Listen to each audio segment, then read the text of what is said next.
Usomi wa Qur'ani, tilawatul Qur'an ni miongoni mwa amali tatu ambazo Allah subhanahu wa ta'ala ametoa ahadi kuwa ni biashara na Allah azza wa jalla isiyopotea wala isiyokuwa na hasara. Usomaji wa Qur'ani ni miongoni mwa ibada tatu zinakwenda pamoja sambamba. Ibada hizo, kwa anayeshikamana na ibada hizi tatu, huyo anafanya biashara na Allah azza wa jalla isiyoanguka, biashara isiyokuwa na hasara ndani yake katu. Allah subhanahu wa ta'ala anatuambia ndani ya Qur'ani katika sura Fatir, innal ladhina yatluna kitaballahi wa aqamus salata wa anfaqu mimma razaqnahum sirran wa alaniyah ulaika yarjuna tijaratan lan tabur. Wale wanaoisoma Qur'ani pamoja na kuizingatia na kuifuata Qur'ani hiyo, wa aqamu salata, na wakasimamisha sala tano hizi za faradhi, wa anfaqu mimma razaqnahum, na wakatoa katika yale tuliowaruzuku, sirran, kwa siri, wa alaniya, na kwa dhahiri, kwa waziwazi. Wanayafanya hayo yarjuna tijaratan lan tabur, hali ya kuwa wanataraji kwamba wameingia katika biashara na Allah subhanahu wa ta'ala isiyokuwa na hasara ndani yake. Hii ndiyo biashara ambayo tunatakiwa Waislamu tuikimbilie kwa nguvu mno. Msomi wa Qur'ani, qari'u al-Qur'an au tali al-Qur'an, kwa mujibu wa mafundisho ya Mtume sallallahu alaihi wasallama, ni miongoni mwa watu wanaojikusanyia thawabu nyingi mno. Wakati ambao wanadamu sasa hivi wengi wanakimbilia kukusanya na kuwekeza mali na fedha, Muislamu anayefahamu utukufu wa Qur'ani na umuhimu wa Qur'ani mbele Allah subhanahu wa ta'ala, atakuwa anawekeza thawabu kwa Allah azza wa jalla, anaweka hazina kubwa zaidi na zaidi ya thawabu, ili zende zikamfae siku ya kiyama, yawma la yanfa'u malun wala banun illa man ata Allah biqalbin salim.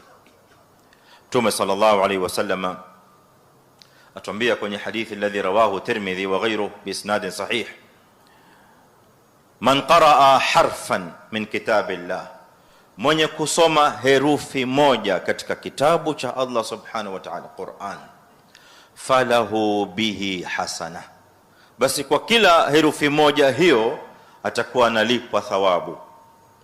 Wal hasanatu, na thawabu moja, bi'ashri amthaliha, inalipwa mfano wake mara 10.